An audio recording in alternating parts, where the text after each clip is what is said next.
안녕하세요. 정화조의 첫 방송입니다. 저는 연쇄살인마들의 이야기를 하면서 피해자들이 잘 살고 있는 이 구조를 비판하고 싶어서 시작을 하게 됐습니다. 가끔 욕이 들어가 있을 수도 있으니까 잘 걸으시고 들어주시길 부탁드립니다. 자, 시작하겠습니다. 2004년 7월 한국이 발칵 뒤집힌 사건이 있었습니다. 바로 유영철이라는 연쇄살인범이 잡혔는데 엄청나게 잔인한 수법으로 한 20명이나 되는 사람들을 살해했다고 합니다. 자기 스스로가 자백하길 26명이라고 하는데 경찰 쪽에서 밝혀진 것은 20건이라고 하고 이제 경찰 쪽에서 단정을 지었다고 하네요.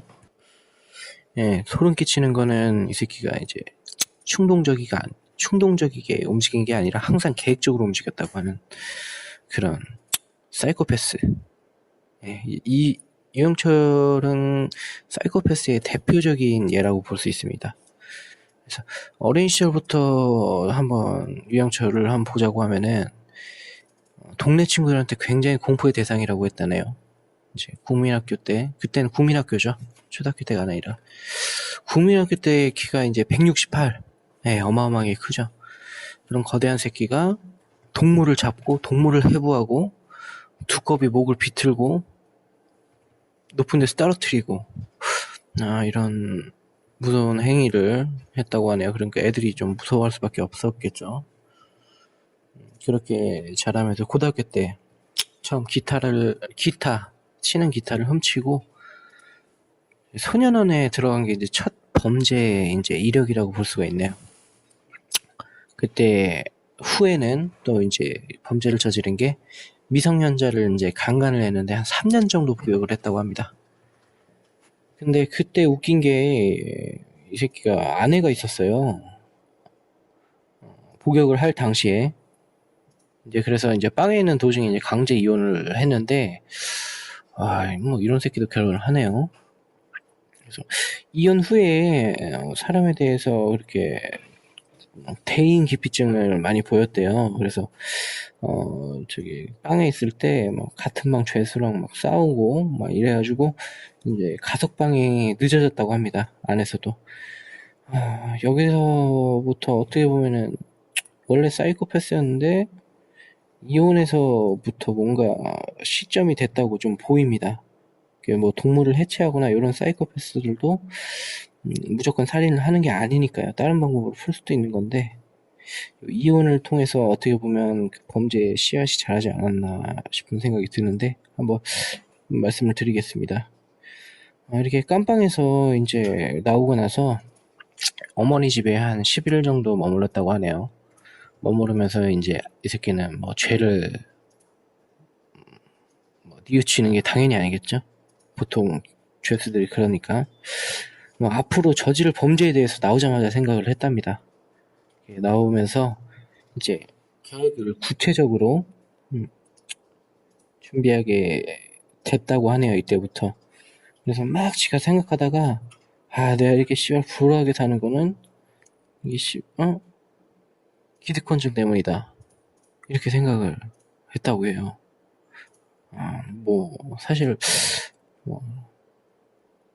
뭐 남의 탓을 이렇게 뭐 힘들면 하게 되잖아요. 이 새끼 너무 많이 힘들었는데 그러니까 너무 좀 잘못 생각한 거죠. 아무튼 그렇게 조짐이 생기면서 집에서 키우던 애완용 강아지를 칼로 찔러버리고 숨이 그래도 막 붙어있더래요. 숨이 붙어있으니까 그거 보고 또 화가 나가지고 망치로 때려 죽이고 뭐 이렇게 했다고 하네요. 이제 그래서 이제 다시 이제 어렸을 때 그 모습이 이제 다시 살아나는 거죠. 그래서 이제 어머니 집에 이제 한 10일 정도 머문 후에 이제 수감 생활 동안 이제 번 돈으로 원룸을 이제 잡았답니다. 이 원룸에서 엄청난 일이 많이 일어났는데 이따 설명드리겠지만, 그래서 이제 원룸에서 생활을 하면서 타겟은 이제 나무가 우거져가지고 밖이 잘 안 보이는 그런 단독주택이나 이제 집들 있잖아요. 그런 집들을 선택을 해가지고 이제 담이 또 높은 곳은 또 안 가고 지가 담이 좀 어느 정도 낮은 곳을 몰래 넘어서 거기 안에 있는 사람들을 죽이기 시작합니다. 뭐 처음 살해를 했을 땐 자기도 두려웠다고 이렇게 말을 했다고 하네요. 근데 뭐 경찰은 항상 그렇지만 뭐 증거를 못 잡죠. 결정적인 증거가 없으면. 똑똑한 새끼였으니까 이 새끼도 증거를 못 잡고 다시 범행에 이제 계속 이제 진행을 하게 됩니다. 유영철은 자신만만해서 좀 잔인했던 사례를 한번 보자면 이 새끼가 죽인 사람 중에 장애아도 있었다고 하네요. 장애아도 있었다고 하는데 그 장애아를 또 뇌수가 나올 때까지 망치로 내려 찍었다고 합니다. 그것도 애기인데 이런 거 보면은 참 그 함무라비 법전처럼 이에는 이 눈에는 눈 이제 피해자 가족들이 망치로 죽지만 않게 이제 때리면 어떨까 싶네요. 이런 식으로 몇 번이고 사람들을 이제 계속 살해를 하다가 언제부턴가 돈 많은 노인들에 대한 분노가 없어졌다고 하네요. 이렇게 분노가 좀 사그러지게 되면서 이제 전화방 여자와 이제 연애를 시작했다고 합니다. 그렇게 조금 조용하게 살고 있었다가 근데 이 여자친구가 이제 전과자라는 걸 알게 돼가지고 이제 헤어지게 됩니다. 그때부터 두 번째 이제 미치기 시작하는 거죠, 이 새끼가. 그래서 여기서부터 이제 영화 추적자에 나오는 내용이라고 보시면 됩니다. 이제 율랑 여성들을 불러서 죽이고 지문을 도려내고 시체를 토막내고 지 원룸에서 죽인 여성들만 해도 11명 정도 된다고 합니다. 자기가 이제 자백을 하고 하기에 이제 영화에서도 나오듯이 이제 전화방 포주한테 이 새끼가 걸리지 않습니까? 유영철 이 새끼가 걸리는데 이 새끼가 좀 유영철이 좀 이게 결정적이었죠. 유영철이 여러 전화를 걸었는데 왜 그런 거 있지 않습니까? 이제 중국집에 전화했는데 이름하고 번호는 다른데 알고 보니까 같은 중국집인 거. 그런 식으로 대포폰을 여러 대 이제 사용하면서 이제 돌려쓰고 있었던 업자였던 거죠. 근데 유영철 자기 딴에는 머리 쓴다고 다른 번호로 생각하고 여자를 불렀던 건데 그게 결정적인 단서가 됐던 것 같습니다.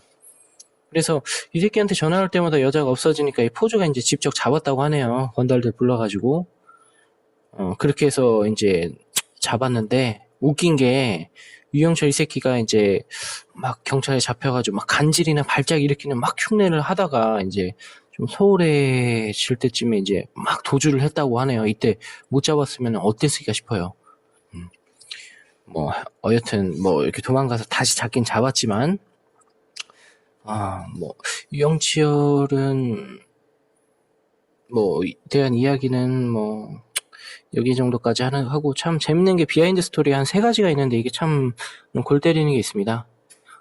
이제 비하인드 스토리 첫 번째는 포주랑 건달들이 유영철을 잡고 경찰한테 넘겼는데 경찰이 증거를 못 잡아서 귀가 조치를 시키려고 했답니다.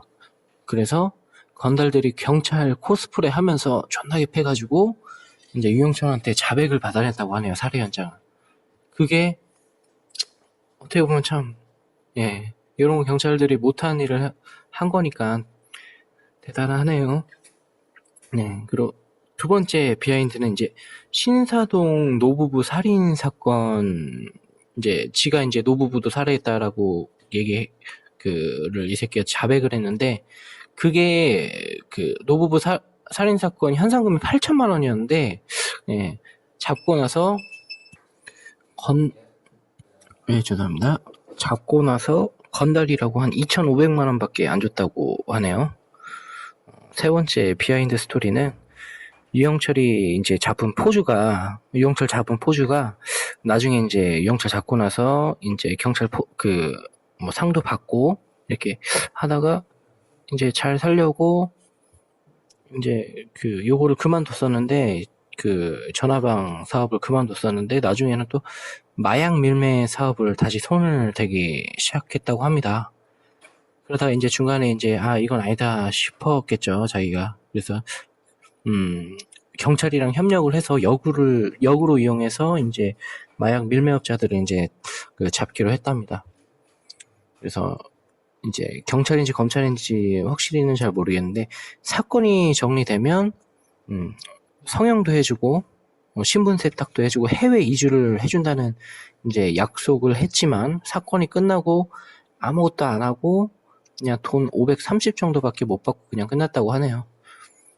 뭐 신분을 지켜주겠다는 약속도 웃긴 게, 뭐 고작 집에 이제 CCTV 한 대 딱 달아주고, 결국 또 이제 그 경찰인지 검찰인지 제공해준 그 장소도 이제 마약 밀매업자들한테 결국 위치도 다 들켰다고 하네요. 현재는 어떻게 살고 있는지는 뭐 알 수는 없습니다만, 검찰, 경찰 뭐 완전하지 못하죠. 이해는 하는데 너무 범죄자들이 이제 살기 좋은 세상이 아닌가 싶습니다. 오늘에 대한 뭐 이야기는 이 정도로 끝내볼까요? 저희 다음번부터는 제가 증오하는 범죄자들을 프린트로 인쇄를 해서 인형으로 쫙 패고, 그리고 뭐 사진을 불태운다든지 그런 퍼포먼스를 할까 좀 생각 중입니다. 다음번에 한번 기대도 한번 해주세요. 감사합니다. 다음번에 봬요.